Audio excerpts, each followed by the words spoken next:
Chasing the 20-incher Susquehanna River podcast is brought to you by these great companies. Railblazer, think outside the tackle box. Kayak Cushion, for them long days on the water. Achigan brand, the official brand of smallmouth bass. Blue Mountain Outfitters, Susquehanna's local kayak shop. Ken's Jigs, need a custom jig? Don't look any further. Nico Fishing Baits, next generation of soft plastics. And Undercover Baits, get hooked on Undercover Baits. Thanks for watching and welcome to the show.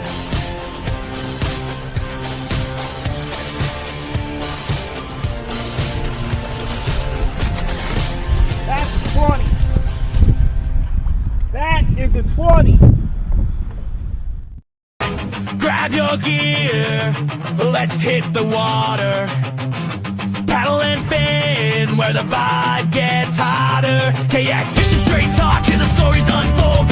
Salt and freshwater adventures bold. With multiple hosts, yeah, the crew's all here. Casting lines in rivers, no need for fear. From the east to the west, we're making waves. Join the tournament hype, see how it raves.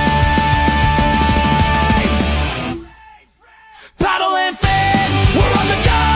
From the lakes to the oceans, let the good times flow. Fishing tales and triumphs will paint the scene. Jib reviews and profiles, you know what we mean. Bring special guests, every episode shines. This is kayak fishing, where the world aligns.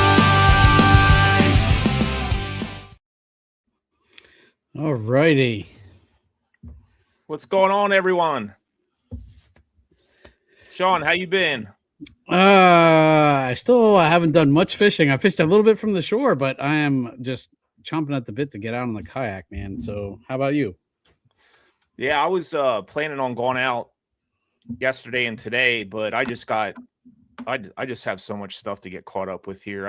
I got all my reels spooled. I tied some more jigs. I'm ready to go now. So all I need to do is have another day off and have some warm weather, and I'll be out there for sure. Nice. Michael Bradley's in the house. What's up, Michael Bradley? Always the first one to chime in, my friend. Scotty Hepner, what's up, fellas? And Jeffrey Riddle, sorry you have to watch the replay. No problem. As long as you watch, that's all we can ask for. Welcome everybody to Chasing the 20 Inchers, a Susquehanna River podcast. We're excited because the river is finally thawing out here in Pennsylvania. Our home river had a lot of ice on it for the past couple months. Still got some ice jams here and there, but for the most part, that stuff's gone away, Sean. Yep. I was out on Friday fishing from the bank, and there was still a lot of ice chunks floating, but at least they were moving downriver, and there was also a lot of debris. The river was really, really dirty and all sorts of stuff floating by, but hopefully a couple more few days of the warm weather and we will be done with all that nonsense and it'll be ready to go. The ramp at the lighthouse there was open, so I was happy about that, but nice. You could get a kayak in if you wanted to. Totally might have been forward to getting dodging out there. Some icebergs, but yeah. Well, why don't we get into the river levels right away? And the river levels are brought to us by Railblazer. Think outside the tackle box. All right, we'll start things off with the Harrisburg gauge, and that is looks like it's dropping back down. I don't know. The last time I was up there, it was still pretty icy, but I haven't been up there for a week or so. So it'll be interesting to see what that looks like. But it looks like it's starting to come back down to a pretty low level there. So yeah, it looks like Monday was like 10 foot.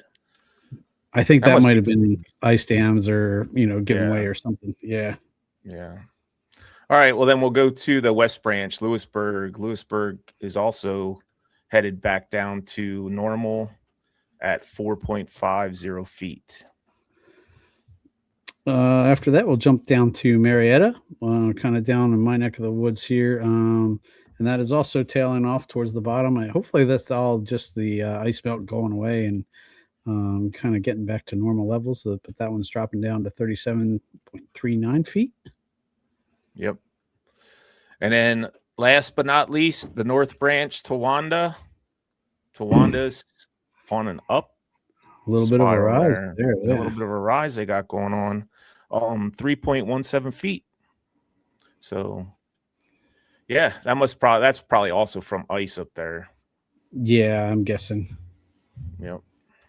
So yeah, the river levels are brought to you by Railblazer, and for all you guys out there that never really heard of Railblazer, they make stuff like this.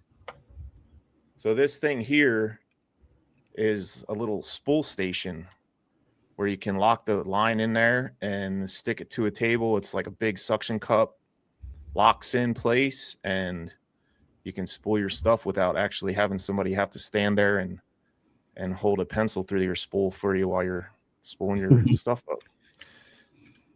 So yeah, check them out. We have a discount code for them for 25% off. So we'll show that later in the show. And also they came out with a really cool phone holder. And this thing is solid, man. You put your phone in there, you can shake this thing as hard as you can and your phone will not come out.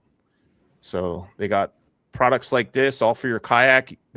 I have a suction cup I put on this too, and I use it in my car. I have a couple of these. So check out Railblazer, guys. We got 25% off discount for them. All right. And we'll jump on over to our photos of the week. Our photos of the week are brought to you by Achigan brand outerwear that man, we love. I'm not repping any today. Carlisle's got us covered though. Yeah, Free the Fighter. I love that motto. That's a cool motto. So we'll start off with number 1, Charlie Rustler, with a nice. That's a largemouth. Yeah, I was going to say that looks like a largemouth, but that's a 23.5-inch largemouth. That's down in Florida. I guarantee it. That's a nice fish. He was down in Florida for the Bassmasters, and I think he got the biggest fish for that hour. Gotcha. That's awesome. Yeah. That's a huge fish. That's beautiful fish. All right, then we have Jared Clare with a nice walleye. I think he's on the Susquehanna River. Yeah, that's walleye are fun too. Good eating apparently too. I've never tried it, but all right. Next up is my buddy Jason Young. I fished with Jason quite a bit this summer or last summer. So thanks, Jason, for sending that in. Jason normally tunes in, but he said tonight he's got a meeting he had to go to, but he will check out the recording too. So Jason, thanks for sending that in, and nice fish, bud. Yeah, beautiful fish. And next we have Jeff Davis, another largie. I think I saw that was his first fish of this year. So congrats for busting the slime off of this year, getting a start. Congrats. Next up, we have Kevin Rowland with a very nice smallie. Looks like that's from this year too, because he's wearing a dry suit. So yeah, I think that was from yesterday. Gotcha. Yeah. Now we have our very own Ryan Reardon with a beautiful trout. T-Man himself getting the yellowfish in here, representing. Yep. And next up, we have Scotty Hepner, who never fails to contribute usually a picture of the week. So, Scotty, thanks for that. Another beautiful smallmouth. Definitely. Yeah, he's been pretty solid with submitting his pictures. Yeah. So thanks, Scotty, for doing that. Next, we have Steve Smith with a double. You got a double whammy there. Oh, that's awesome. Yeah. Congratulations on that catch. Yep. Finishing out our photos of the week is our buddy Vincent Stutter from Anglers Atlas with a flashback to last year, one of his catches that he had on his channel. Very cool. I remember him saying that was a springtime catch too, I think. Yep. Angler's Anchor. Yep. So thanks Vince for submitting that. So Yeah, so thanks everybody for sending them photos in. We did want to announce the winner from our last show, and that was a $50 gift card to a Chegan brand. It was JP Pool. So JP Pool, send me your email address either through Facebook or however you want to contact me, and I'll get that over to Josh there in Achigan, and he'll send you a code for $50 off your next order. We appreciate Achigan for they let us give $50 every month to a lucky winner. So we appreciate Josh Sharenko and the guys up there at Achigan for letting us do that and repping the brand. So thanks for that, Josh. Definitely. And congrats to JP Pool.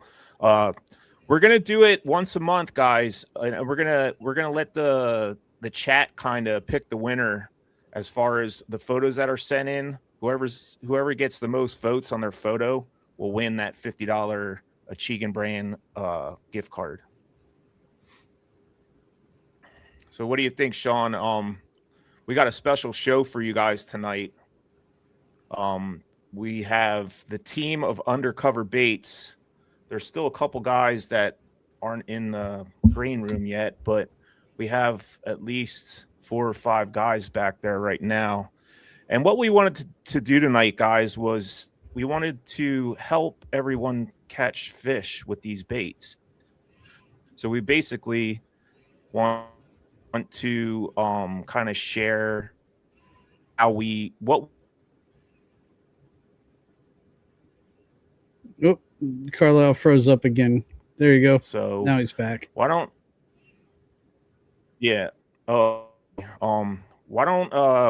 what we're gonna do is we're gonna show how we use these baits and how we fish them, and hopefully it can help somebody catch some fish. So we'll bring on the members of the team that are on with us right now. We'll start off with the man himself, Randy. He's busy pouring baits and stuff. So Randy, we're going to bring on everybody else too here. We'll fill up the screen. Welcome, guys. How you doing? T-Man's here somewhere. Good. Yeah. T-Man, your camera is off. I don't know if you have that option to turn that on, but everybody'd love to see your smiling face.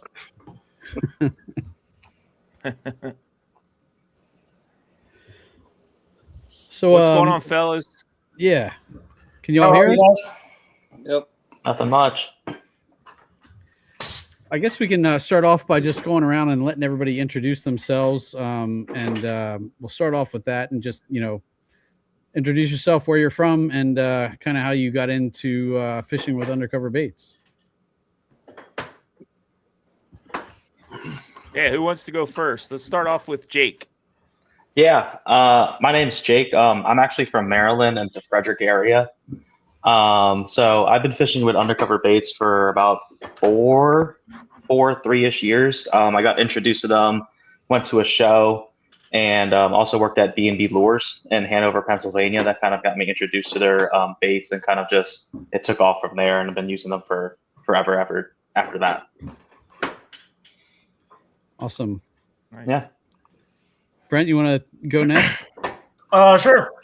So, obviously, my name is Brent. I'm out of Littlestown, Pennsylvania. Pretty much spent my whole life here.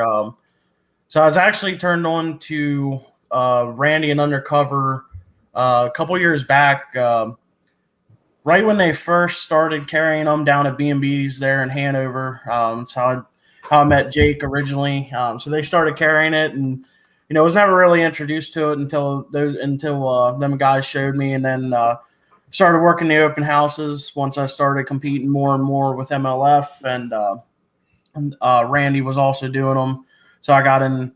That's how I met Randy, kind of got exposed to him and stuff, so started checking some of his stuff out, and then I was, for the longest time, I've ran nothing but pure fishing stuff, and then I spent some time around Randy, learned what he was about, learned his baits and stuff, and we developed a good relationship. So joined up.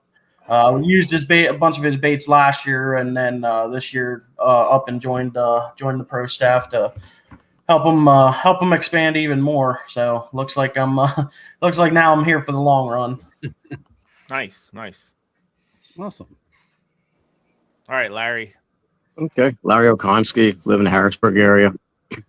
Been using undercover baits for probably about 3 years now, and got turned on to them. I just was at a show, picked up a pack, and another mutual friend had exposed me to it.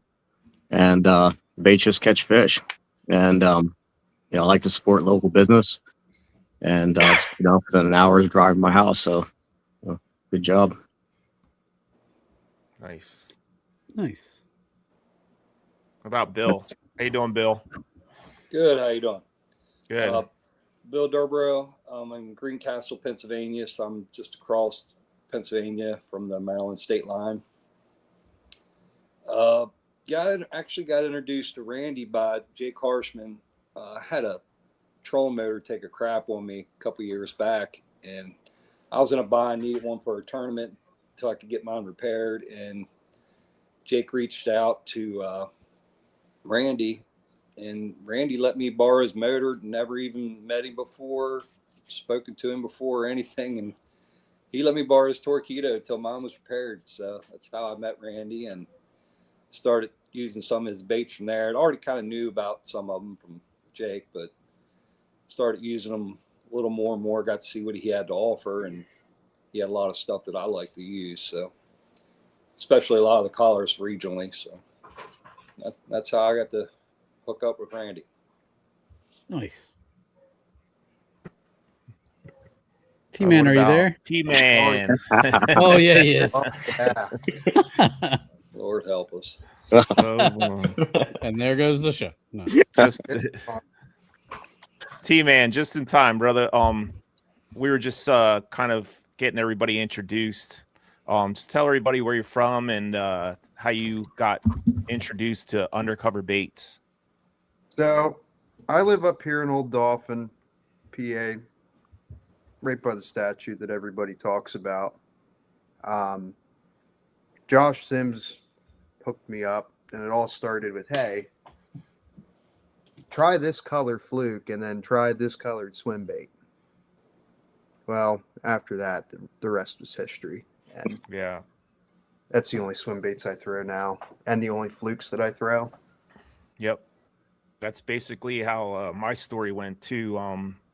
Josh Sims threw me a pack of baits after a tournament one day, and he said, try these.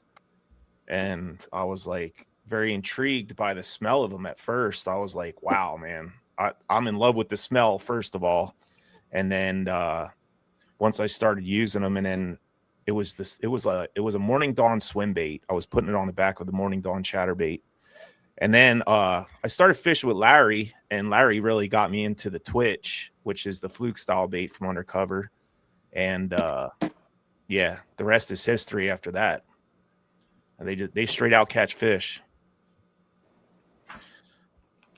What about Randy? Does Randy want to talk a little bit how you got started in this business, Randy? And where did Undercover come from? Where did it all start? Man, it started back in 2012. I think is when I first made my first bait, caught my first fish on it. So I was just making it for me and some buddies. And then a friend of mine, Dan Worley, he's my R&D guy. And he used to work at Sportsman's Warehouse or Sportsman's Dish. What the heck was it? Something Sportsman's. I can't remember what it was. It's been so long ago. Old age getting to me. He told me, he's like, man, you need to sell these in the store. I was like, yeah. I didn't want to do it. Didn't want to do it at first. He kept bugging and, telling me, giving me confidence and everything. It's like, all right. So we gave it a shot, and it just took off from there. I mean, I remember first throwing them in some old Ziploc bags, but it's like, you got to start somewhere. So that, and now I got my own custom bags made up and everything. And I don't know, I just I enjoy doing it. I enjoy all the pictures that I get from people, helping people catch fish. That's pretty much what I'm all about, So heck yeah. So what was the feeling like when you caught that first fish on one of the baits that you made? Oh man, dude, I don't know. I can't even remember. Like, it's been so long. Yeah. I'm sure it was awesome. You know, I mean, it's Yeah. still to this day, you know, I catch a fish on something that, like, even when I'm out testing baits, you know, testing a new color or something like that, you know, you catch a fish on, it's like, wow, okay, maybe something I can create does work. It actually catches fish. You know, it's just one of them things, man. It feels good. Heck yeah, brother. Sean, what about you? How were you introduced into undercover baits? I would say probably maybe 3 or 4 years ago, at one of the shows I stopped and picked up. I think the Little Stoner was the very first thing I bought from him, and that was kind of, and the Helgramites as well. We'll talk about these a little bit later, but I used the Helgramites and the Little Stoners, and then just last year, Larry kind of introduced us to Randy, and from there, I kind of started dabbling in everything that he has, and really kind of got used to throwing a bunch of his stuff. So I'm just looking forward to keep learning that, especially the Twitch. The Twitch last year was probably one of my most favorite baits to learn, to use, and definitely excited to see how this year goes now that I've kind of been introduced to the whole lineup. Nice. All right. So what I wanted to do, and it was Larry Okonski's idea for this show, was to, you know, have everyone on the show talk about different ways that they use undercover baits. We'll start off with Jake first. What we're trying to get out of this show is, guys, we want to see everybody catch fish. That's especially the owner of Undercover Baits, Randy. That's his main goal, is for everybody.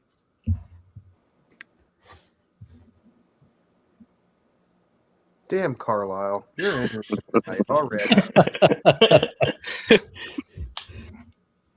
I freeze up again. Yeah. You're good now, bud. Yep. Jeez. You're rolling again. Did you guys all hear me or no? Yeah, we are. Basically what the idea is, it kind of came through that we just want to everyone's going to go through their favorite baits from Undercover and kind of describe how they use them, just so we can help everyone kind of get started with catching fish on these if you've never heard of them, and kind of give you an idea of how we use them. So we'll go ahead and let Jake get started. Yeah. So I brought two baits. I brought the little tubes and the Helgramites. So I guess I'll start out with a little tube. So fun story about these is that I never really threw a tube for about the most time that I started fishing. And Randy was like, "You've never thrown a tube ever?" Because like I always threw Ned rigs and just finesse fish a lot. And he threw me a pack of tubes. He said, "Try PT Customs." So that's kind of like my favorite color right here. And after he introduced me to PT Customs, the little tube, it's been like lights out for me. Anytime you see me on the river on the kayak or anything, PT Customs is always on there. I usually like to rig them just like a normal tube head. I like to use the Ken's jig tube head, also the Gitsit tube head, because the Gitsit tube head's a lot older. And what's cool about the Gitsit tube head, when you rig them up, instead of like your normal teardrop tube head where it falls straight down, the Gitsit tube head actually kind of twirls as it goes down, and it gets a lot more bites. So I mean, this is the PT Customs tube head right here, and then I'll just do it. It's the same thing for both tube heads. I'll just shove it in, and then kind of just have the line tie come out. But I mean, the tube has been for me like the number one thing I caught most of my fish in this past year, fishing it with. So I mean, this is it right here. Just kind of rigging it like that, and it is. I mean, it's lights out for me. I mean, there was a day of a tournament where I was struggling, put on the tube. I probably caught over 40 fish in like 4 hours, just in eddies and stuff on the Potomac River, on the Upper Potomac. It's an awesome bait. You can always catch them on them. But majority, 9 times out of 10, I'm just going to rig it on a normal like tier head. And I like to have the hook exposed. I don't really fish like the stupid tubes and stuff like that, because you get better hookup ratio with the hook open. Nice. And what's your go-to jig head weight for that? Like, what do you usually use? Yeah. 9 times out of 10, I'm using a 1/8 ounce jig head. I don't really overcomplicate it. If the water's moving a little bit quicker, I'll go up to a 3/16 or a 1/4 ounce. But 9 times out of 10 is going to be a 1/8 ounce. Just kind of casting it upstream, letting it drift down, and pretty much I'm letting the current do all the work.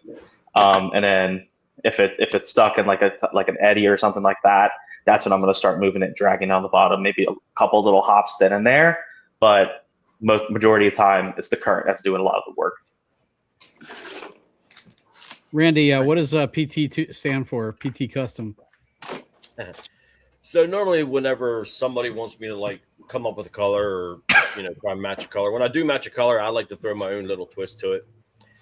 So it was Precision Tackle in Mount Holly Springs. They asked me if I could match up a tube with it, and I was like, "Yeah, sure, I'll see what I can do." And came up with that one.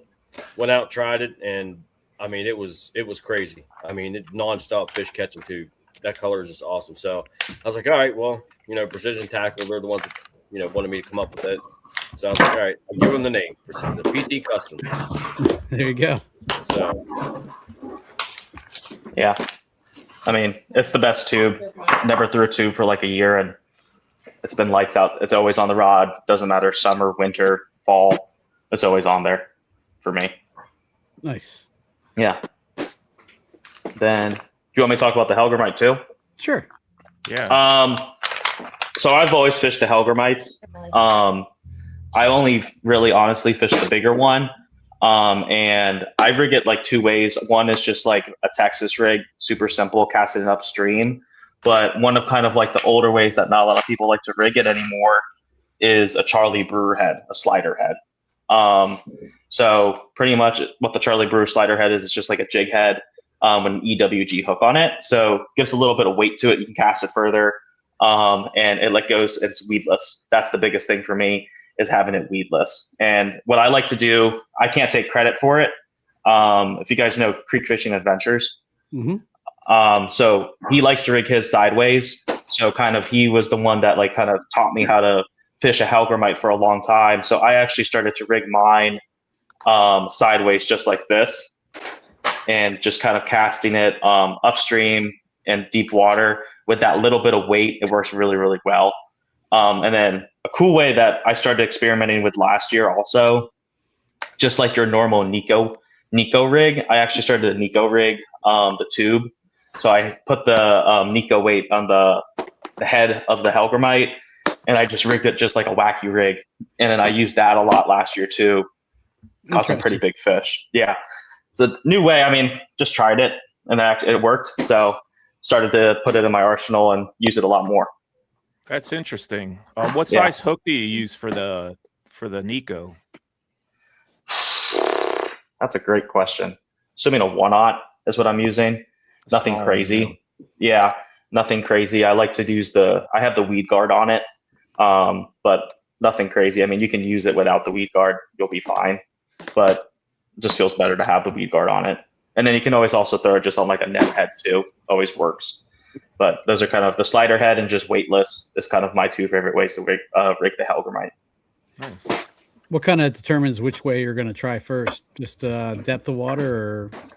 I think it really depends. Like for me, how the water's looking, if it's dirty, and if the water's moving. Like if you got your dog days of summer, July, August, water's low, clear, probably going to be weightless. If the water's on the rise, if I'm fishing faster, if I know I'm going to be fishing faster water where there's a lot of deep water also nearby, that's when I'm going to kind of pick up the slider head with a little bit of weight to it, because I want it to be on the bottom, and just kind of just let it sit there and dead sticking it. It's kind of like the greatest thing to do with it, instead of like moving it a lot. The current does all the work. Like same thing with the tube. Let the current do the work. That's how it's going to look most natural. Cool. Yeah. Nice. Thanks, Jake. Yeah, of course. All right. Who wants to go next? Is anybody ready with their stuff? Brent, you got anything? You got something ready you want to talk about? Yeah. If you would like me to go ahead. Yeah, go ahead. All right. So 2 that I got, I guess technically kind of 3. One, the Boogie Bug, and 2, the Devil Tail. Boogie Bug. We have bigger size and a smaller size of it. So I'll start with that. One of the biggest things that I love to do is I love to flip. Actually, until about 5 years ago, I never picked up a jig in my life and was introduced to it. So finally picked up a jig, and that was I mean, as good as jig fishing gets. So yeah, when Randy came out with the Boogie Bug, it definitely drew my attention. I love creature baits. I've never been a big guy on just like straight crawl style baits that are have the cylinder body, the appendages. It's just not something that I've really been into. Unless it's something very specific. So started playing around with the Boogie Bug, and the big thing with it, this here. So this here is the biggest one. So you can see, for the people that don't know, it's got two long appendages at the back, two little appendages off the side of the body. So, just rigging it on a straight up flipping hook is one way. Another way, I love throwing a chatterbait. So with the bigger one, a lot of people will rig it to where it's like a flat body. So on the bait itself, I've seen people rig crawls and creature baits like just kind of like this on a chatterbait. So what I actually do is I'll tear the two appendages on the body off and I'll rig it sideways. So that does one of two things. So one, it changes the ultimate profile of the entire bait itself. But two, with it going side to side, you have the appendages, they're going left to right instead of up and down. So what that does is it looks extremely close to a bluegill. If you ever, you watch bluegill swimming around. So around the bluegill spawn, that's when I start playing with it like that. And it's just, it's been a game changer for me. And like I said, got into throwing a jig. This is, a big 1/2 ounce jig. And, it's definitely a chunky bait, chunky setup, but the big one, the regular Boogie Bug fits perfectly on it. Can't go wrong with that. And then, this one I don't have rigged up, but like I said, I love flipping. Just, I'll put it on a 4/0, 5/0 flipping hook. And, it's just, you really don't have to do anything, for the guys that, I know on the river, not everybody flips. I know it's a big smallmouth fishery everywhere we are. It's, it's a big thing. So then, obviously bodies of water get pressured. So that's when I'll start downsizing, midsummer. So this here is the little Boogie Bug. You can see it's a much, much smaller profile. And this here, I have it just on a Finesse jig. So it's a 1/2 ounce head, so it is a good size head. But, you can see the difference in profile. And here's the regular size jig, for a comparison. So that the simplest thing, and like I said, with pressure or hot temperatures, just downsizing a little bit, you can really be a big difference. So in addition to that, I started playing around with the little one because I don't always throw a jig. So I started messing around with different hooks and such. So the little one also fits on just a Ned head very, very well. So it's not like one of those Finesse Ned heads, like the regular Z-Man ones. It's the Power Finesse. So I think it's actually a 2/0 hook in it. So it's a little bit bigger, but it runs almost all the way to where the appendages start. So the thing that I like about that is I can't tell you how many times I've fished a Ned rig and, you get a bite and you go to set the hook and nothing's there, and it's just those real Finesse Ned heads. They just don't go far back in the body of the bait. So with this one here, you're not really changing the profile of it, but you're increasing the shank of the hook, getting it farther back. So when they're nipping at it, they're still going to get it. And then in addition to that, I actually fish them on a shaky head. So skipping around docks and stuff, I just put it on a regular shaky head. I can bury the hook in it.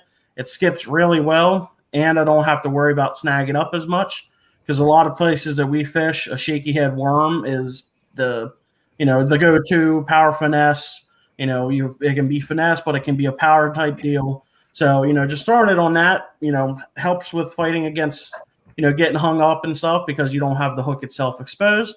But it also changes the profile a little bit of it. And for anyone that's come to the shows, I've had this one rigged up. When it's in the water, a straight shank hook helps any crawl style bait. It will stand straight up. There's no floating material in it. It's just the profile of the hook that changes the bait. So for the Boogie Bug, that's, I've I keep finding different ways to rig it. And it's just because of it being a creature bait, and this, I love power fishing. It just became one of my favorites. So in addition to that, the devil tail. For those that do not know, the devil tail worm is just a straight tail worm. Just kind of looks more like your finesse worm. So we have 3 sizes of this. We have I believe it's a 5-inch. This here is a 7-inch, and then we have we have a magnum version of it, which is about 10 inches. So, during the summer, fishing offshore, ledges, 20 feet of water, just dragging Carolina rigs around, big football heads, wobble heads, that's where the big one comes in, Nico rig. So the reason I picked this one is I can't tell you how many times I've fished tournaments or I've just been out fun fishing, and it's tough. Bass fishing's tough. That's just how it is. Going back to a finesse worm is the easiest thing that I know how to do. And in addition to that, you can also rig it many ways. So obviously, number one is a shaky head. Majority of the shaky heads. So there's two kinds of shaky head hooks. One has a screw lock on it, and one does not. You just thread it up onto the hook, just right through the head, 1/4 inch, slide it up, turn around. So I personally do not like that. I feel like it alters the motion of the bait.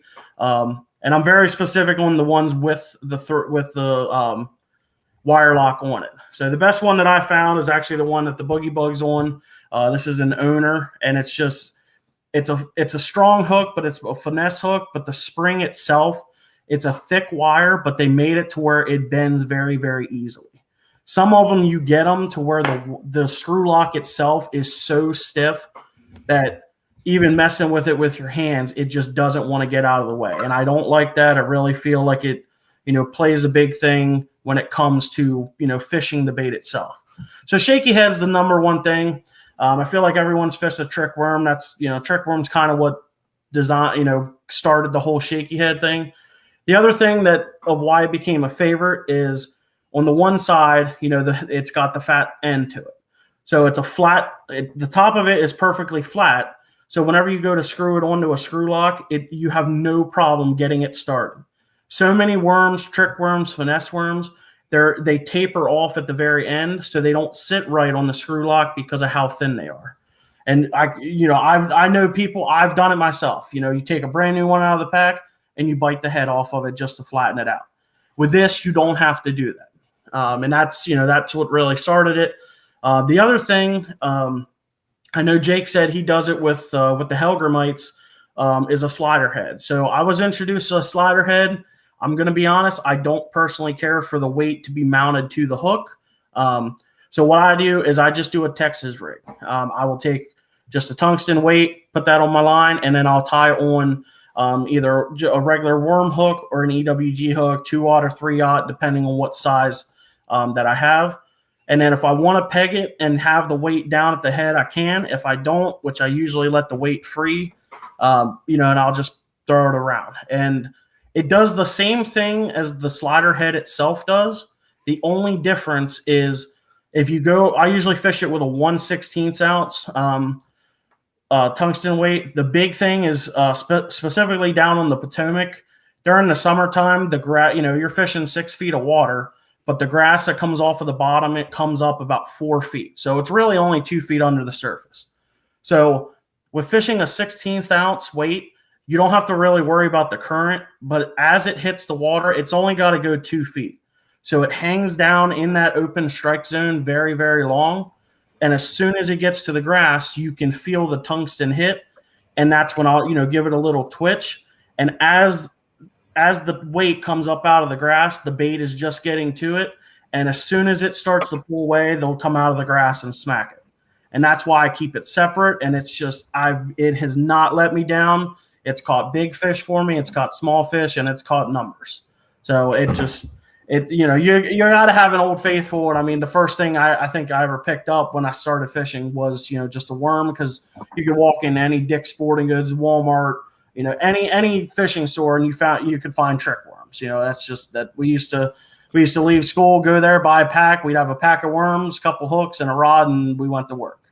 So, but yeah, I mean, I love the whole lineup, but for sure, those two come together.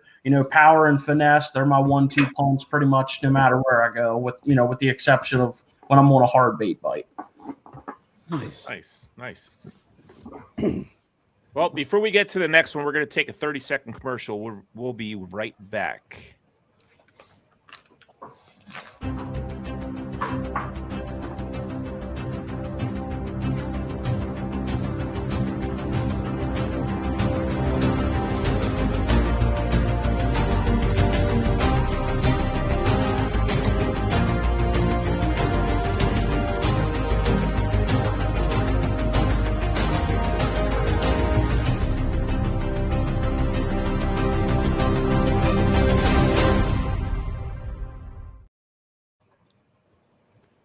All right.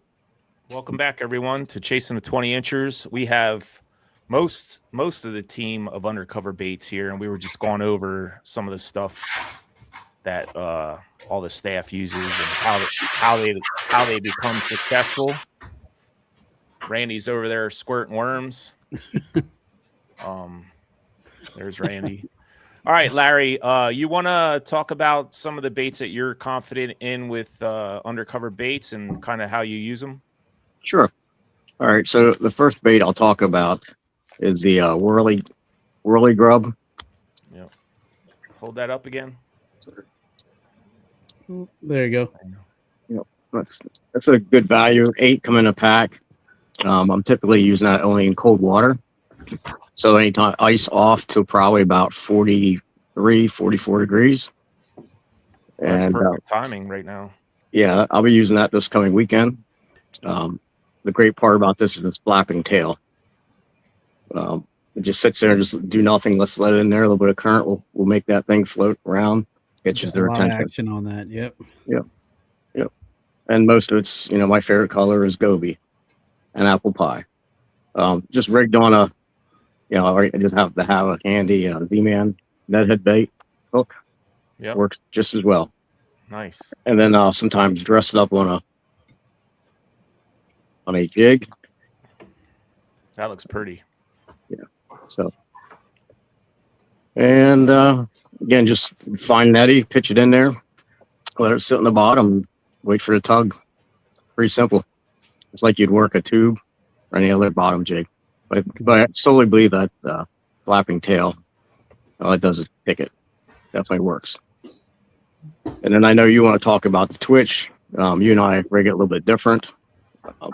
I do use a screw lock, which threads in real easy. And I'm mainly throwing my twitches. It's just an EWG hook. I throw it that way versus nose hook because I'm throwing on a bank, across logs, trees. I'm really throwing it weedless. And my hookup ratio is a little bit better with that than I believe with the nose hook. And also I don't go through a lot of baits. Yeah. Now, is that the regular size twitch? That is. Yeah, I don't throw the small one anymore. I'm looking for an aggressive bite, which typically is the bigger bait. So nice. And you usually throw it weightless? I do. Yeah. I very rarely, I'm talking 3 foot or less. I mean, it's subsurface is what I want, so I'm not worried about weight. Gotcha.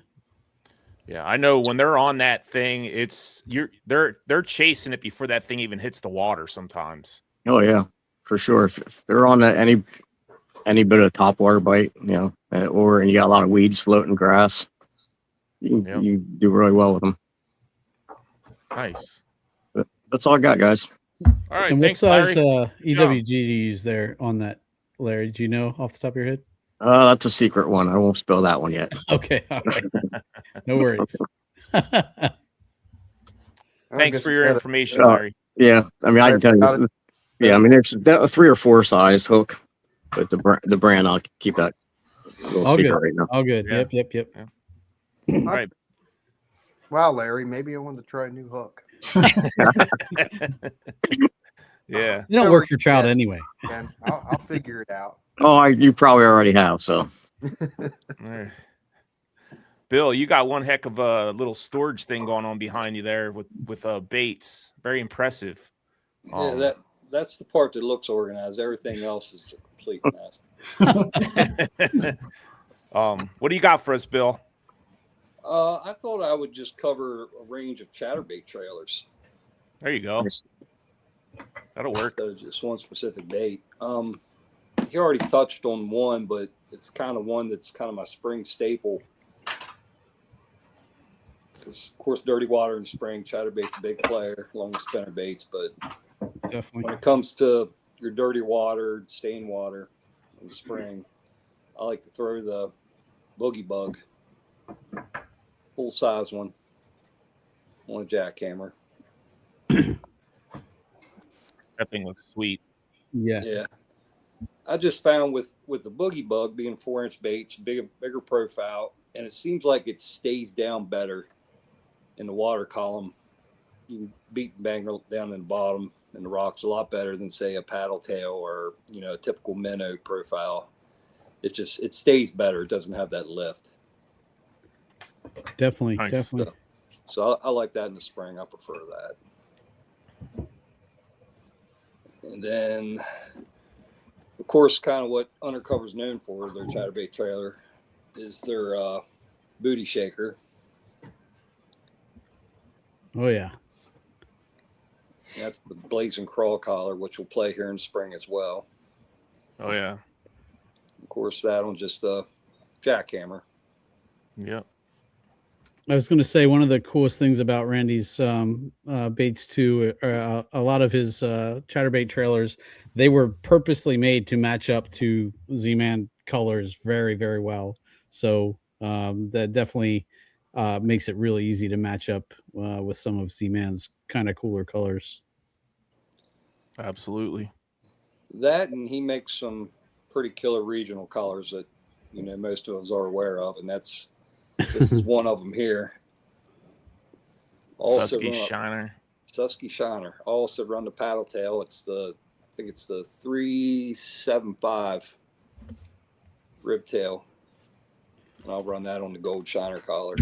It blends perfect, but it's a great regional collar. Oh yeah, definitely. Carlisle's the first person to introduce me to a shiner bait on a jackhammer. Yeah. One of the first times I met him. Yep. Yeah, I threw that swim bait on a underspin last year and in the fall and did pretty well on it. Then he also has the little booty shaker, which I believe is Randy might have to correct me on this. I believe it's a 3-inch or 3 1/4 maybe. Can you hold that up next to the full size one? Yeah. There you go. That's for like mini. That's for like mini max or something like that, right? You can throw that on the baby jackhammer. The baby jack. Baby jack or the mini max. Yeah, mini max, baby jack. You get the clear water situations in the summer, heavy pressure, and that's when I'll downsize to this baby size. Nice. Damn, Bill, you got some gray hair going, man. That's called what I name that? Marital gray. Marital gray. Marital gray. And it's something I just started playing with, and I didn't get them till late in the year, so I didn't really get to mess with it too much. But I'm looking forward to using it more in the summer if we get a lot of clear, shallow water again. Randy came out with that Recon minnow. Oh yeah, I like that thing. Which I was using, of course, it's made for drop shot. I was going to say, yeah. But this is that in the Susquehanna color. Mm-hmm. And it's a killer drop shot bait. But I'm putting that on the baby jackhammer. Okay. Oh yeah, nice. I like it. So I'm looking forward to trying that in the summer with the low clear water conditions when I downsize, because that thing's just going to have some killer action on it. Oh yeah. Heck yeah. Serious hunting action on that thing. Yeah, definitely. Sweet. Very cool. You got anything else there, Bill? And I didn't tie one on because I was digging through this mess I have. I couldn't find them. But we get in those mid-year, even the late year, if we happen to get a lot of rain and really get, dirtied up pretty good, which we haven't had here recently, but I'll switch out my paddle tail and I'll throw a 5-inch paddle tail on the back of my jackhammer. And I'll throw a 3/4 inch or 3/4 ounce, and I'll beat and bang that thing off the bottom with a 5-inch paddle tail. Okay. Nice. Dropping the It's definitely a juice. different kind of kick when you got a paddle tail back there. Yeah, it just has that thump, a little more thump to it. Yep. Also, I feel like a lot of people also are kind of hesitant to put a bigger, a 4-inch bait's one thing, but to put a 5-6 inch bait, or trailer on the back of a chatterbait, I feel like it's something that's kind of slept on, and the most recent Past Pro Tour tournament they had, Takahiro Mori, he was the only one that didn't turn on his forward facing, and he was throwing a 6-inch paddle tail on the back of a jackhammer, and catching 90 pounds a day. So I mean, it's definitely killer. Yeah. They can't eat what they can't see. So Yeah. give them something they can see. Yeah, and if they can't see it, that 5-inch gives enough kick, they can find it. And you talked also about throwing it on that heavy, like the 3/4 ounce. And one of my old on the old paddle and fin, Armando Soler, he has the Bass Kayak and Beers. He's kind of went out on his own now, but he used to tell me all the time that he loved using those really heavy chatterbaits to get down quicker, and then also to slow roll on the bottom, just get a little bit of, that you didn't have to crank it quite as much to get the thump, and it was down on the bottom already. So he swore by that. So that's cool that that's working for you as well. Heck yeah. There's something I got onto a couple years. It's something I got onto a couple years back when I was pre-fishing for a tournament. I can't remember which one it was, but it was like a September event or something, and we got some rain and it dirtied up, but we was only like 4 foot high, Harrisburg Gate. So, I mean, we weren't blowed out or nothing.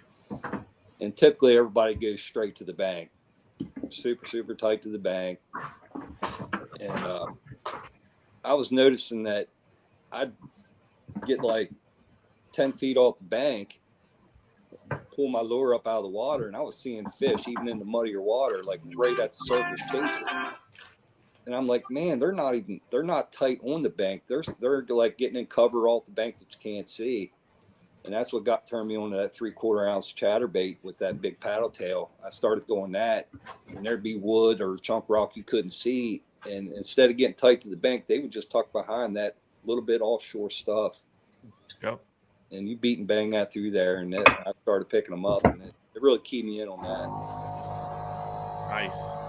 Very cool. Is that pretty much all you got, Bill? That's all I got for chatterbait trailers. Yeah. Awesome, that man. that was some good stuff there, Bill. And I mean, you can put a twitch on there as well. I didn't bother tying that up, but yeah, I know a couple people that put twitches on the back of their chatterbaits. Yeah. Yep. Really good. Good stuff, man. Thanks for all that information. And I'm sure that all the people that are listening tonight are going to be thankful for that too. T-Man, what you got going on there, T-Man? I know you're going to show some trout lures. Oh, no. I was told that old Brent about a bracelet he received yesterday. What was that? Say that again. About a bracelet he received yesterday. Brent. Oh yeah, I definitely ended up with a bracelet, not the one I was going for. Was trying to get another member, Mr. Sims, to help me out. Get me a nice little bracelet to help support the game commission, but got to be a little specific on color. Pink really doesn't go with my hair. So.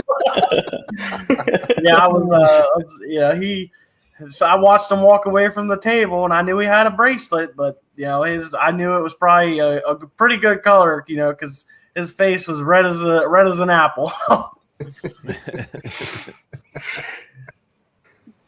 But hey, I will say, it did work out. He got me a sticker too, so I made out on something.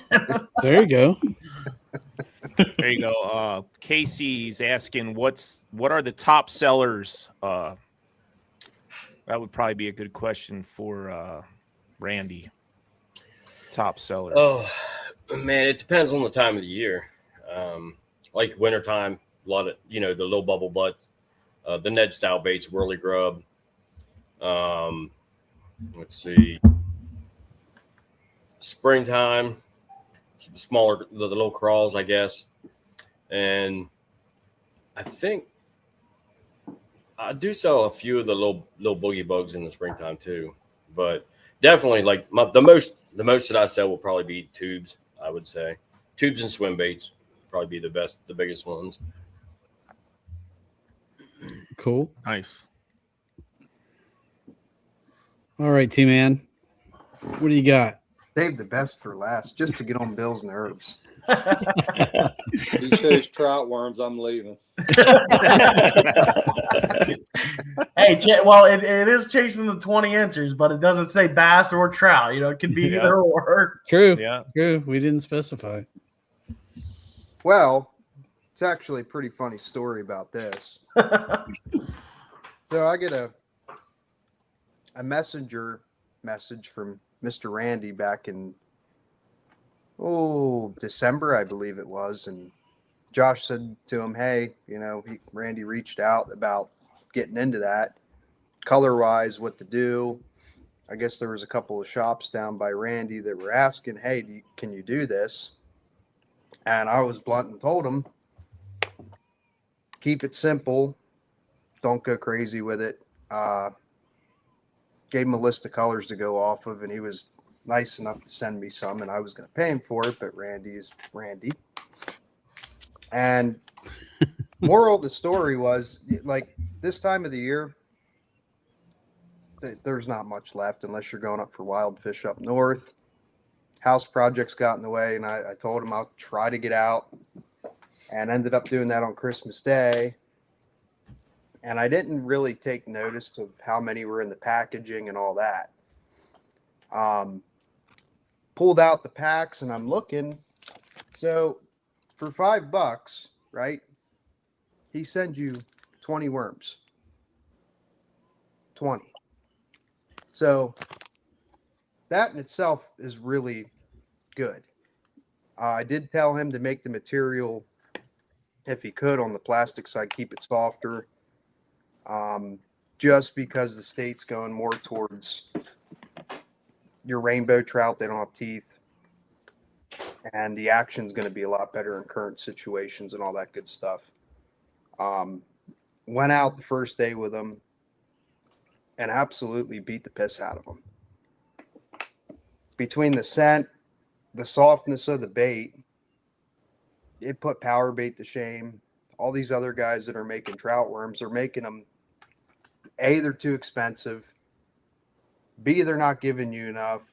Like, the quality's not there. I rigged these up in a couple of different ways. Depending on the bite, I have a Ken's jig here, almost like a trout magnet jig. This stupid little stuff. Sometimes, depending on the bite, I will chop about 1/8 of an inch off the head. Another way that I really like to fish it in the current, probably not going to see it well. Size 10 Gamakatsu octopus hook. You don't have to set the hook on those. And just the action on them is great. Two favorite colors by far is the cheese. Love those. And another good one that I really like is Nightcrawler. So if you're fishing wild trout, if you're going for brookies, you're going to have to downsize, obviously. But if you're going for browns, rainbows, if you have that selection, it's a really good color for those. Nice. And you said you're wigging then when you use that little 10-aught hook, that's just weightless. You're just letting it drift. Now, I do put a split shot on it, and depending on the current situation, if it's faster, heavier weight, and I always run it about 8 to 10 inches above the hook. Okay. But it does get the job done. I'll be honest, I had packs of power bait worms that are no longer in my vest.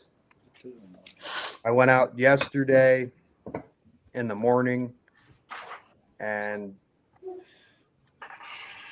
it was lights out. Those fish were in there and were beat up for 3 or 4 days this week.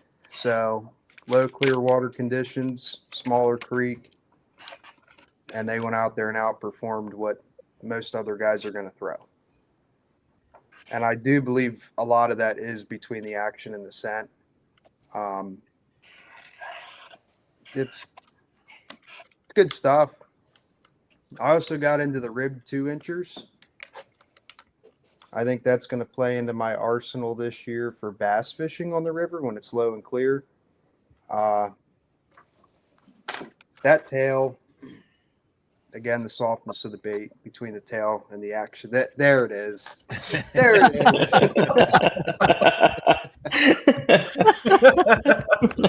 Wow. I just never can't catch a break. At least my yellow trout jump out of the water and get bigger than a smallmouth. That's all I got. I took the trout side of things, and well, that's good. That's good. That's good, because I'm sure there's a lot of trout fishermen that are local to our area, and they listen to the show. So that's awesome that somebody actually went that route. Definitely. Sean, what do you got? What's Sean Lavery fish? Well, you guys know me. I'm Mr. Ned Rig. So one of the things that I just got introduced to this year was the little bubble butt. So I have this rigged up on my favorite Ken's Jigs EWG hook, and one of the coolest things about this, and besides, it's a Ned rig, but it has you probably can't see it, but in the end of this bait, it has a little hole, and so what that does is it allows air bubble to get in there, and when it's down on the bottom, it's literally stands straight up. It's really cool. I was fishing this just on Friday when I was out fishing from the bank, and I was trying it and trying to compare it with a regular Ned rig, like a Z-Man bait, and I just felt like I had much more feel for this than when I was throwing the Ned rig. I felt like I could tell when it was standing up, and also when it was, how it was falling through the water column. I felt like I had a better feel for it on my line, but I'm super excited to try this, especially once the water gets warmer. And they have lots of great colors with it. They also have a bigger version. Same thing. It has it's the regular bubble butt, almost like a bigger stick bait, almost like Senko style. But it also has that hole in the butt to have that air pocket. So I think this is going to be Ned rig wise my new go-to, because I really like it. And the other thing that I had was the little stoner. This was actually one of the first baits I picked up from Larry way back in the day, and I've used them on all sorts of different things. I've used them as a drop shot bait. I use them on the back of a jig. I know we had the other grub that has a tail that's very similar, but the head is a little bit wider on this, and you can see it really has that Mad Tom profile to it. So this has been one of my favorite baits, and this color is apple pie. It's actually one of my absolute favorite colors that Larry does. I really have had a lot of luck with this bait on the river, both on just like a regular Ned head, and like I said, on the back of a finesse jig. In the cold water, I've had a lot of luck with that as my jig trailer, like a finesse jig trailer, and just regular wacky rigging it. I've had a lot of luck too. They also have other colors. Like I guess I'm not even sure what a Mad Tom, like the actual normal color of them is, but I've had good luck with lots of different colors in that bait. So I think a lot of Nice. it's profile. yeah, no, I think so too.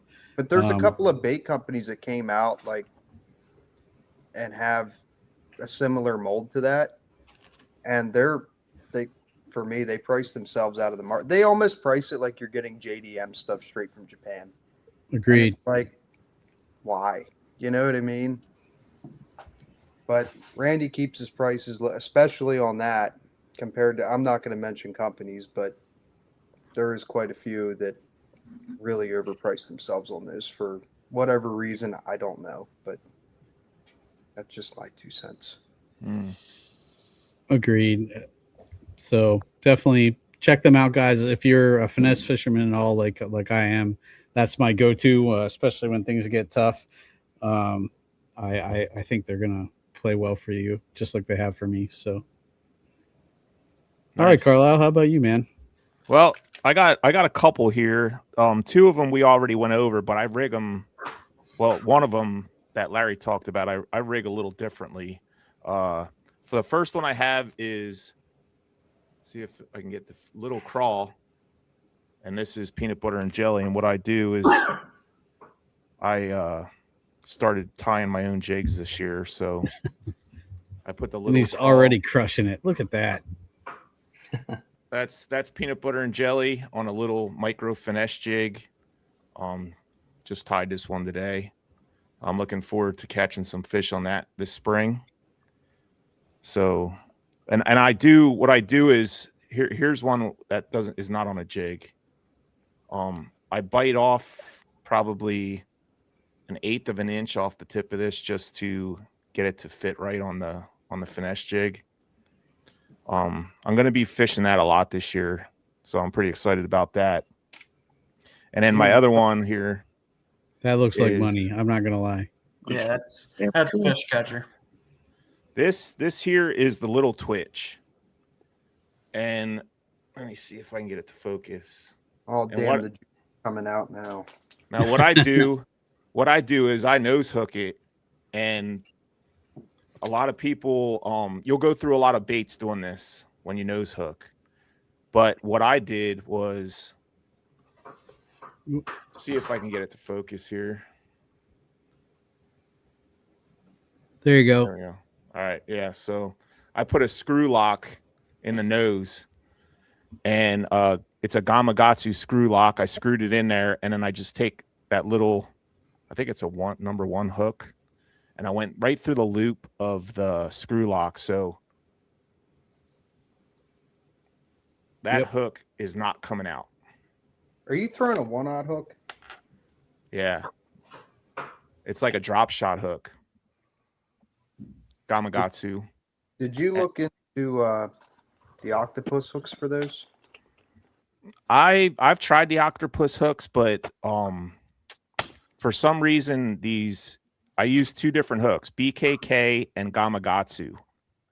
The drop shot hooks I get better hookup ratio with. And the reason for the little twitch is because of the nose hook, especially when they're on small bait. If you're using a regular size twitch, you got to let them take it a little longer before they actually get that hook. With the little twitch, you only have to give it like 1 or 2 seconds, and they got that whole thing in their mouth. And then obviously the booty shaker, like Bill. This is Golden Shiner Chatterbait, and I got the Susky Shiner on the Golden Shiner Chatterbait. So I had a lot of success last year on that, and I'm going to continue to throw that. But to be all honestly, like all of Randy's baits, they're freaking awesome. They're fish catching machines. I was introduced to Undercover Baits by Josh Sims probably 1.5 years, 2 years ago, and now I have a lot of mostly all my soft plastics are undercover now. That's what I'm using. Yeah, I got that airbrushing skill though. I was just gonna say, I wanted Randy to talk about that. Do you have anything you can show, Randy? I kind of do it. I mean, it's just my 7-inch glide bait.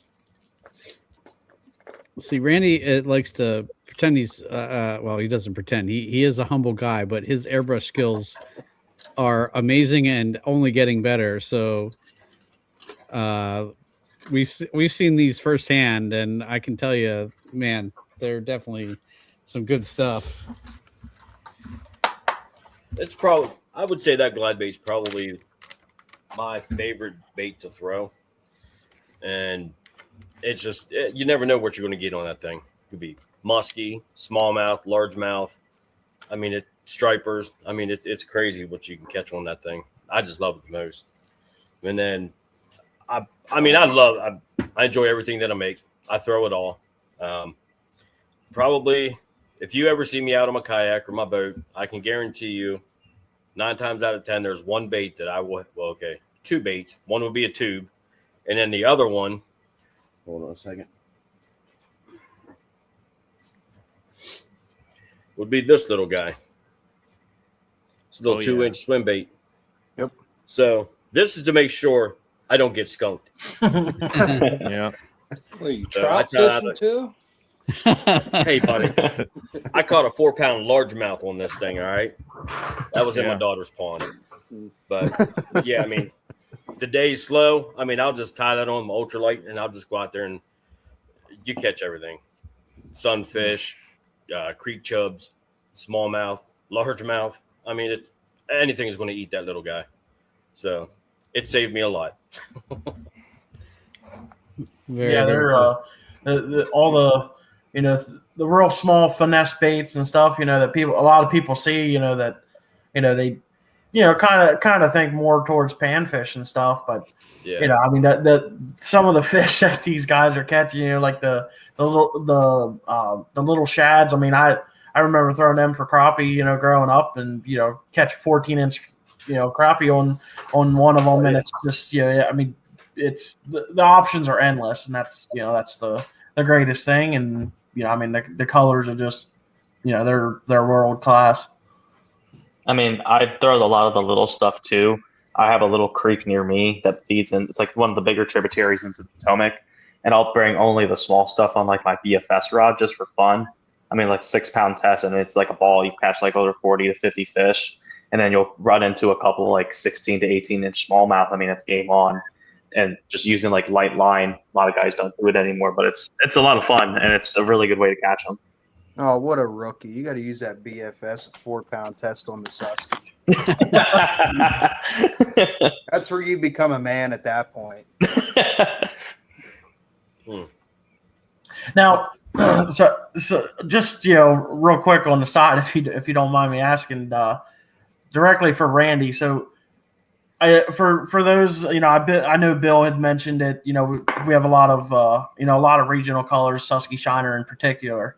So when you design, you know, when that color originally came out, was that strictly, you know, to be, you know, based off of just the Susquehanna, or was it intentional to match the Golden Shiner chatterbaits, or just, you know, did you just kind of make it and then somebody put it on and figured out it was perfect color match? Were you talking about the Susky Shiner? Yeah. So that actually, I got a picture from a friend that was out on the Susquehanna River, and I think they're throwing like a crankbait or something, and they end up snagging a little bait fish, and it's like, it looks just like that. And I was like, well, I'll see if I can, you know, mix something together to kind of match it. And one day I like put that together, and it's like, hey, gave it to Dan or someone, I think it was probably Dan. I said, hey man, go out here and try this thing out. And it was insane, man. That color, that is probably my best selling color for sure, Susky Shiner. So I mean, yeah, it was just, you know, match something up. Someone sent me a picture. Yeah, I'll see what I can do. See if I can come close to it. I mean, it's just like the Wagasim color. You know, I got, what was it? Josh wanted me to do, what the heck? What do they call that color? It's a mega bad color. Wagasaki. Yeah. So Josh asked me, you know, hey, can you match this on a soft plastic bait? I'm like, I don't know, never tried it, but I'll see what I can do. And Larry was kind enough to give me one because, you know, you guys know me. I I don't buy that expensive stuff. I'm a cheap guy. You gotta stop shopping at Walmart. Most of the time. Most of the time. Yeah, I heard enough about that one. Yeah. But Team Zedco. yeah, so I was like, yeah, I'll give it a shot. Hey man, there's nothing wrong with Zebco. But I haven't used one of them in a long time, so you know. So there's another one, Susky Magic. Susky Magic matches the Smalley. What is that? Smallmouth Magic. Smallmouth Magic Chatterbait. Yeah. Yep. I mean, to the T. It's awesome. Oh yeah. And I had that color before they came out with that Smallmouth Magic Chatterbait. So they matched it to you. Yeah. I highly matched that one.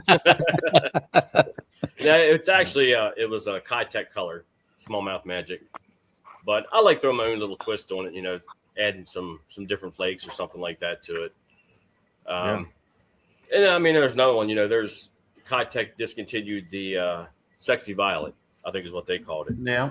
And, you know, I had a customer come to me and say, hey, man, I think you can match this? They don't make it anymore. I'm like, well, sure, I'll see what I can do. And I did. And I mean, sometimes it takes me a little while to get it. But when I do get it, it's like, if it's not dead on, it's because I changed it up a little bit just to be a little different, you know. So now, which is now my purple haze that's what I call purple haze, but it's just Josh, Sexy Violet. I remember that. Yeah, and for everybody that's watching, you want to buy some baits, right here's the code. Chase 20 at checkout, you get 10% off of your undercover baits. So now's the time. He's making the baits. You're gonna get some fresh ones right out of the batch there. Oh yeah, because so the show that we did Saturday, the oh my goodness, Yellow Breeches show. I will have to say that was probably my best show that I've had since I've been doing shows. Awesome. I mean, it was an awesome show. I think they said they got like 1,100 people through the door. I mean, it was crazy. It was definitely a crazy show. And I did have that jig, the peanut butter and jelly jig that you tied up for me, Carlisle. I had that in the tank. I got a lot of compliments about that jig, man. It looks really good, man. Yeah. I'm excited to get that feeling of catching my first fish with something I tied. You know, it's going to be kind of exhilarating to me. You know, it's awesome. I mean, it's a great feeling, and then especially when other people catch fish on it. You know, something that you made, and then they give you feedback. Yeah. Oh yeah, yeah. That's awesome. And another thing, I mean, if anyone ever gives me feedback, I mean, I take it and I run with it. You know, I don't, you know, whether it's good or bad. You know, if it's bad feedback, hey, I'll do what I can to, you know, make it better. Yeah. You know, any little bit of information helps me out, you know, and awesome. I do greatly appreciate it. Yeah. Well, we appreciate everyone coming on. Go ahead, Brent. Sorry about that. No, you're good. I was just gonna say, that the finesse jig, you know, that you had tied. I mean, I can't tell you how many people we had ask, you know, between, you know, Randy showing it and me just happened to overhear it, or, you know, I turn around and Jake's got baits in the tank and everything, and people were asking, you know, hey, what's that one? And, you know, I mean, the amount of little crawls that we sold, you know, solely from, you know, that bait itself, you know, and, you know, we had people, you know, wanting to buy it, you know, and, you know, we just, that's a prototype, you know, just, kind of playing around with it. But I mean, it's just, it's such a good match. And, you know, I know I talked to Carlisle there at the, I think the Monaghan show, whatever show it was that you had him, you know, it's very hard to find finesse jigs to begin with, but a lot of these finesse jigs, you know, aren't really finesse. And, you know, when I found them, it was, that was kind of its thing. But, you know, as soon as you put that crawl on there, I mean, I don't think, there's no doubt in my mind you can catch smallmouth, largemouth, you know, it's that bait and, you know, the crawl together. I mean, it's going to sell itself. There's no question there. Yeah. Oh, yeah. I'm definitely looking forward to, I got another order with Ken. He's making me some more heads. I'm hoping to get them soon. And when I do, I'm gonna send some to all y'all. Do a little testing for me and give me some feedback. You gonna make trout ones?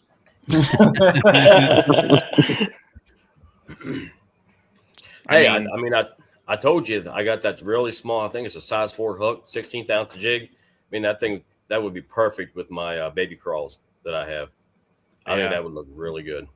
Yeah, I had to get you some. I did see those on Saturday. They did look. Oh, I didn't put 2 and 2 together. That, next to the Doesn't baby surprise crawls me. and 2. Oh, wow. the word finesse is making Billy sick. You kind of look like You see me getting a little green? If you've never seen Billy on a kayak, and he passes you because 9 times out of 10 he's gone. The first time I ever seen him, and I'm like, wow, this dude's got everything on his boat but a Ned rig and a Senko. That's all he does. He'll force the bite and still cash a check on it. Yeah. I'll tell you, you don't have to ask how I'm doing. If you go by me and I have a spinner rod in my hand, you know it's not going well.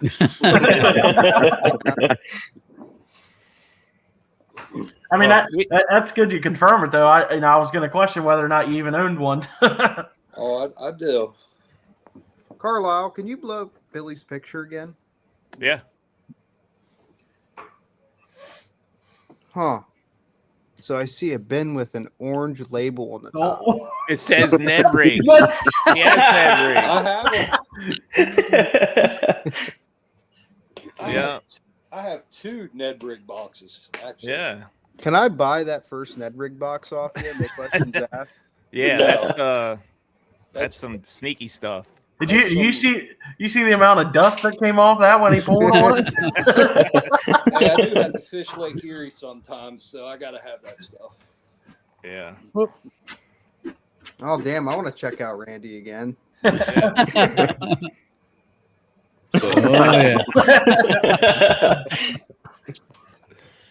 Well, guys, I appreciate everyone coming on and spilling a little bit of the juice. I'm sure it's going to help out a bunch of our viewers that kind of struggle to catch fish.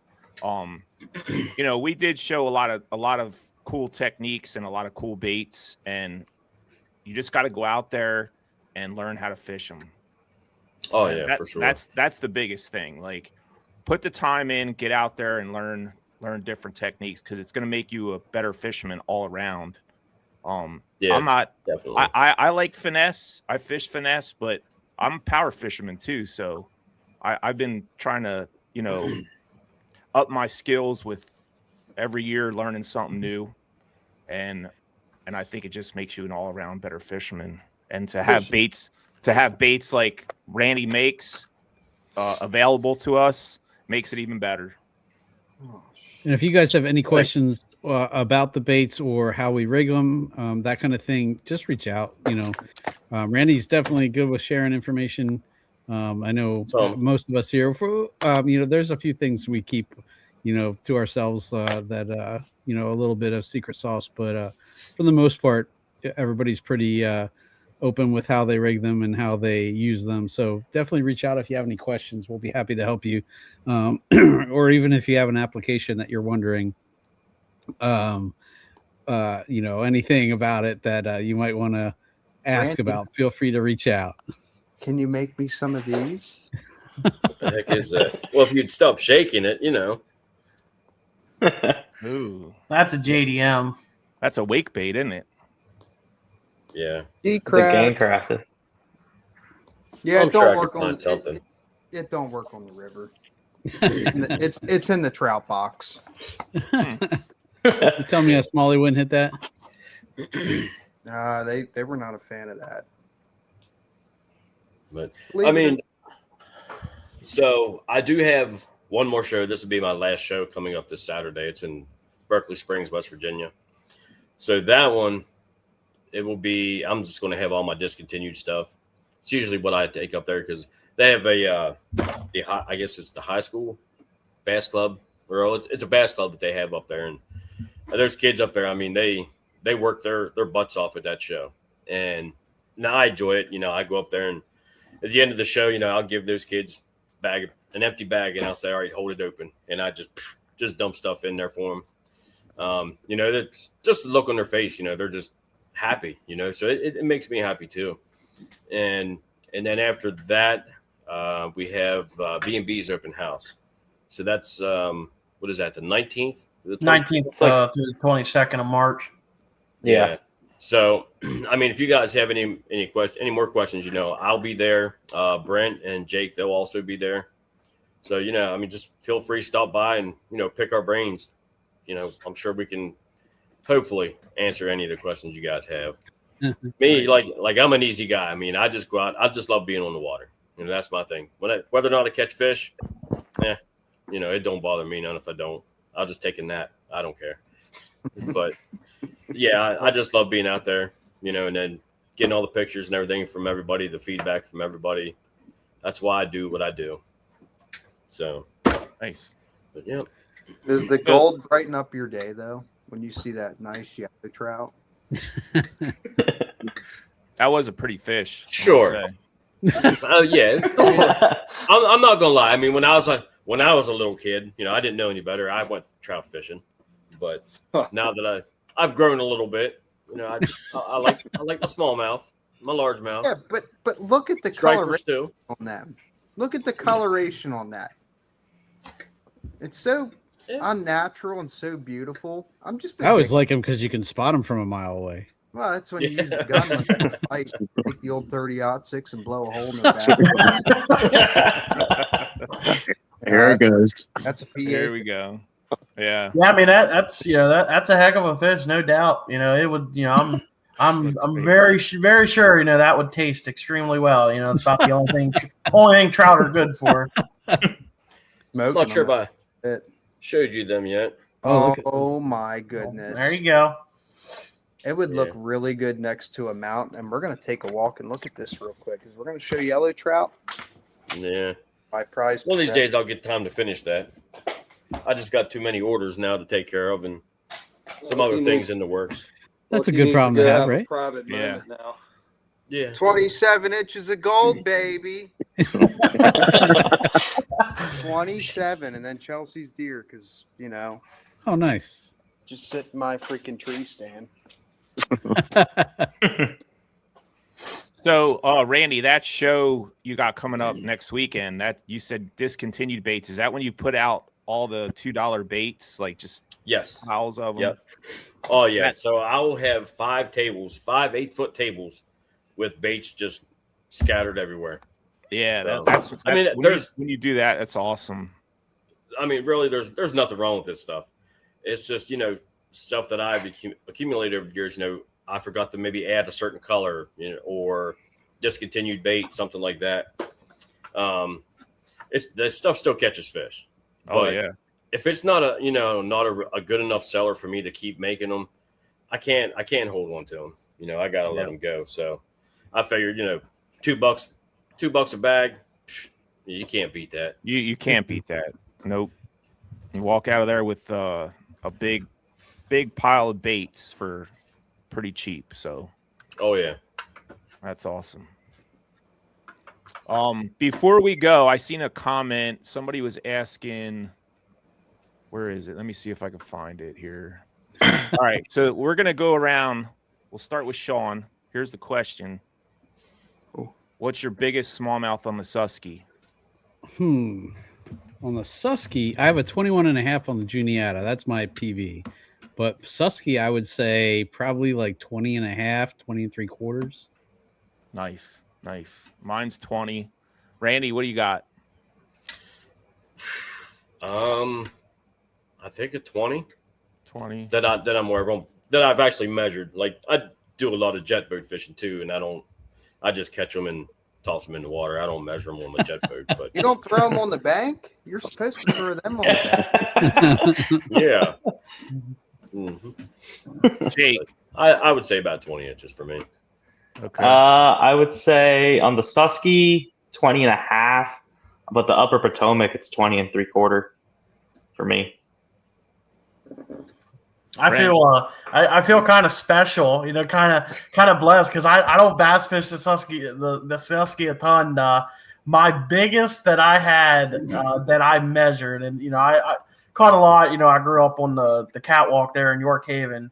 Was 5. It was just under 5¼ pounds, and it was 21¼ inches. Caught from the catwalk. We were fishing catfish that night, and we got there early, and we actually went out wading, and I caught that on a Storm 360 search bait. Just over 21 inches. Nice. Fancy glitter boat guy. Yeah. Now, before we get to Larry, we're gonna show something real quick. Hello, sir. What's happening, guys? Hey, do you do any kayak fishing at all? This is a kayak table? Yes. You guys do nothing to piss me off. You guys clog my ramps, Wait a hit my second. way, my shoes. Are you one of those jet boat guys? Oh, yeah. I live God. and breathe jet boats. Yeah. I don't know how many times you guys have tried to run me over. If you're in my way, I'm going over you. Just get out. What's this stuff here? That's if you're fishing from a jet boat, you're probably not interested in that kind of stuff.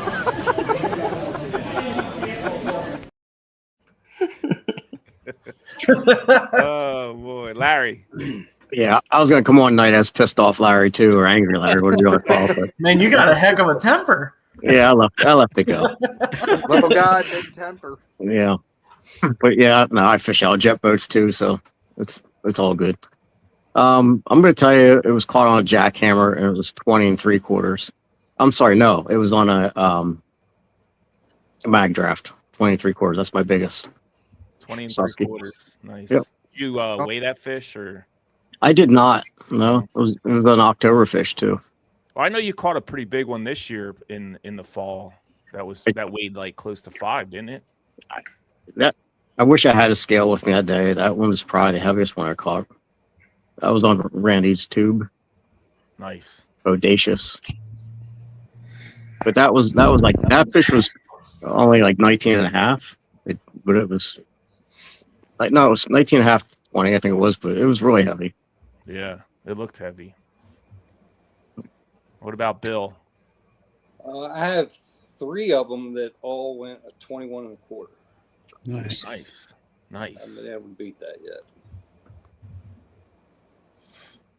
That's a nice fish, dude. That's a dinosaur in the Susky. Oh yeah, 2 of them were on top water and 1 was on a spinnerbait. Oh man. I bet they were Topwater. awesome topwater bites. Yeah, I was Oh, thinking yeah. that. That's like the dropping the bowling ball in the water kind of thing. Yeah, sure. T-Man. 20 3/4 on the Susky and 21 and a half on a creek. What creek? I'm not Jake Houseman. I don't go out and blow out Oh, here creeks. we go. Sorry. Not blowing out that creek. Sorry. So that PB smallmouth on the Susky, was that during one of the KA tournaments? Now, I got that back in, I went out with Stephen Howard, wanted to go out. I think it was like the 3rd week of October. Said to him, it's too cold in the morning. They're not going to bite. We're going for breakfast. Did that. Didn't even get on the water till after 10. Went up through. First one was a 20 1/4. And that was the only day I've ever got 2 20s on the river. Jerk And then- bait. Yep. Yep. Then a 20 3/4. And I'm like, wow, they actually live here. You know, the days that you want to catch them, they're not there, but That's awesome. they're there. I got 2 20s earlier last year in the spring. Remember that, Carlisle? You were out there. Yeah. Out there. Yeah, I do remember that. That was down in Wrightsville. Yep. It shocked me. Normal day for Ryan. That Josh. I mean, the like a 20-inch smallmouth in general is, I mean, pretty much anywhere you go, even, you know, up on the St. Lawrence and St. Clair. I mean, that's a smallmouth and a half. And, you know, the fact that we have a river, you know, relatively, you know, I think close to all of us, I might be, you know, one of the farther ones away with the exception of Bill and Randy. But, you know, it's just, it's such a slept on fishery. Like, you know, it blows my mind. I've met people that, you know, they talk to them about smallmouth on the Susquehanna, and, you know, they have no idea, you know, they never bass fished it. And it's just, it's so cool that we have such an awesome fishery, you know, this close to us. And, it makes it easier with, using baits and, the fact that we can catch them on Randy's baits. And yeah, it's just, it's an awesome thing. I mean, in my opinion, it's a world-class fishery. You can go there and catch 100 smallmouth, between 3 guys in a day, any month of the year, with the exception if it's frozen. It's just, it's an outstanding fishery.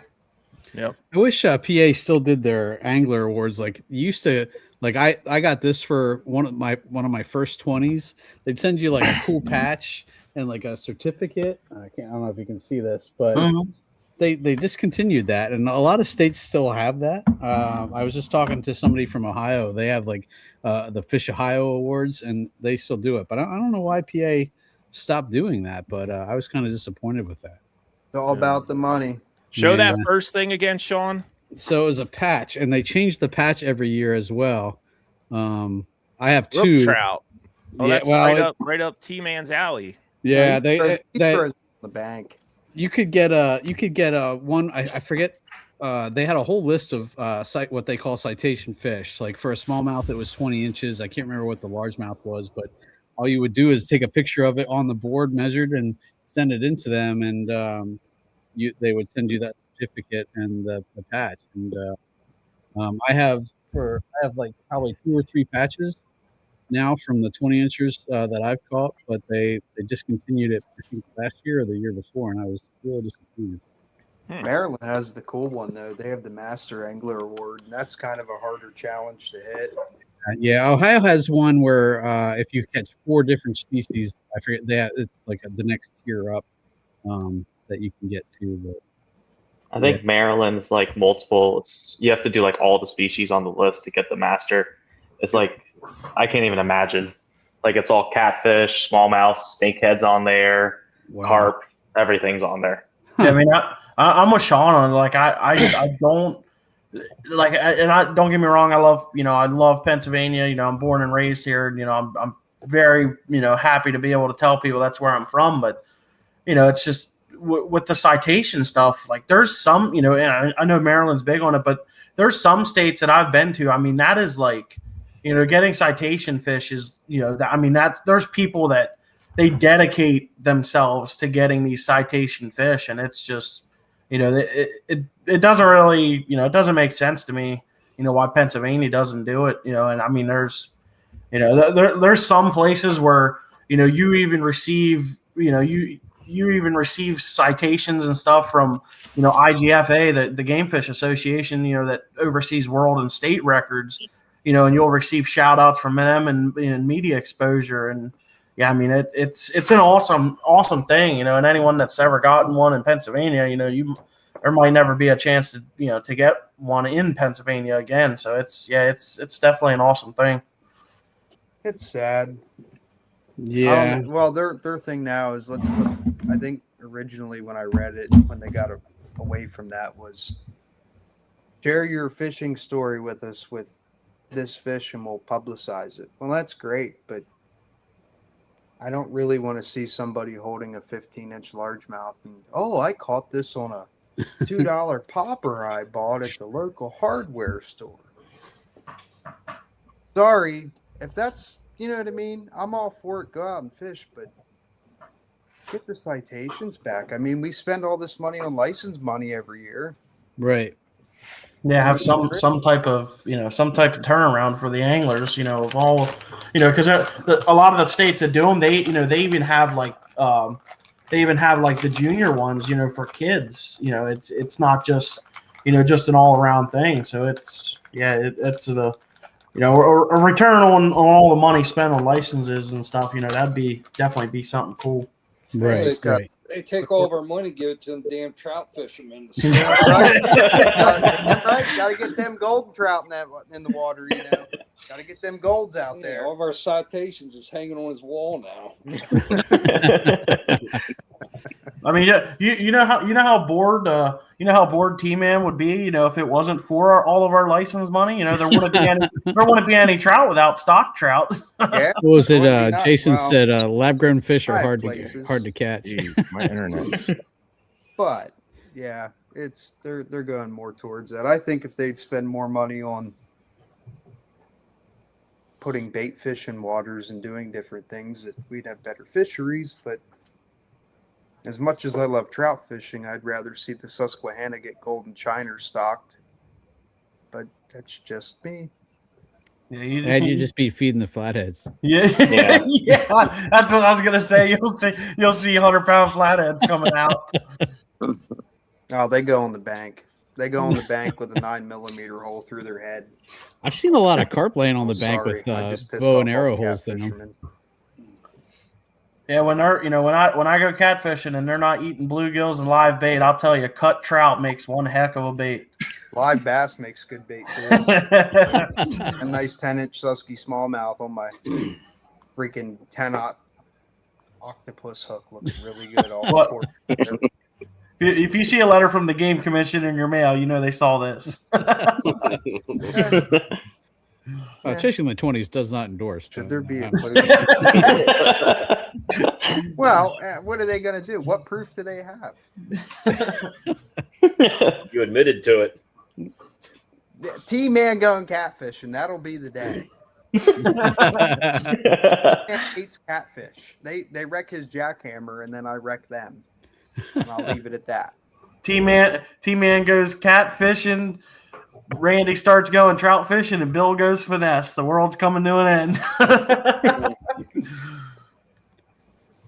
Nah, I'm good. Wow. Thanks, Randy. I appreciate Anytime, bud. I'll make the baits, but I'll give them to you to test out. That's not my thing, man. But yeah, I mean, overall though, I know Randy, I know you gave the shout out on it. Obviously we're coming to an end of show season and stuff. And the open house really, it's not technically a show. It's just an open house for the B&B guys. But if anyone's in the area, it's never come to it. I mean, we're, it's all fun and games on camera, but we're all. I've met all you guys, and I've yet to meet anyone that's any different on here than they're going to be in person. So anyone hesitating to ask, it's not everyone has had the exposure and the knowledge and the way the people to teach them fishing. I can't tell you how many people I've had come up to me just anywhere, and they've never fished, but they want to get into it, but they don't have any. They don't know anybody and are too afraid to ask. So, by all means, anyone that watches this, if you don't understand something or, terms that we've said, or power fishing or finesse, by all means, come hang out. If you see any of us, just ask, or I'm sure any one of us will, help anybody if they ask, to help get them into fishing. The outdoors is, I don't want to say something that's becoming a thing of the past, but, the amount of involvement's definitely down, and a lot of it's just because there's so much knowledge out there, but so much of it is advanced knowledge, because all the guys have done everything. But by all means, just for those that want to get into it, just ask. There's no stupid questions when it comes to this stuff. Unless you're Josh Sims and he has to ask me a question. Hey, Josh, we missed you tonight, buddy. I hope you're feeling better. Josh, we got Carlisle back. Struggling time. a little bit. He's done for the night. He's working through some technical glitches, but Randy, we're going on an hour and 45 minutes here, so we can shaking his head. Probably try and wrap this up. Where can folks find your baits? We'll go from there. So you can Facebook, Instagram, YouTube. You can also go to my website. It's undercoverbaits.com. B&B Lures in Hanover. They carry my baits. Oh my goodness. Longhorn Campground up in, Millerstown, I think. He has a small selection of my baits. And then there's another one, hopefully soon, that maybe I can announce then, but I have to keep that one on the download for now. No worries. But yeah, I mean, that's pretty much, it's out there anywhere. So, or just reach out to any of us and we can help you get in touch. We'll catch you lots of fish. There you go. Anybody else have anything else they want to shout out? The fame and glory and all that. I will say that he's down to earth. He's not 100%. These other companies where them guys are all about the money. Nah, it's not about the money to me. I mean, yeah, granted, it is nice making money, but I just enjoy what I do. You know, right now I still have a full-time job. My goal by the end of this year is to turn that full-time job that I have into a part-time job and do the bait business full-time, but got to make sure my bills are paid first. So, yeah. Awesome. Anybody else have anything else they want to shout out? We just wanted to give you a chance. We appreciate you all coming on and covering. I think Carlisle's tapped out. I got to get up there and help him out. We thought we had it figured out. End this? Yeah, get the good close out. Yeah, I'll finish us off for tonight, and if not, I'll get some more whiskey and we'll keep going. But we better stop then. So before this gets too crazy and turns into I'll go like down there and squirt some Friday worms late with Randy night. Tonight. So let me get Carlisle in here so we can finish it off. He's on his phone now. He's on so his phone.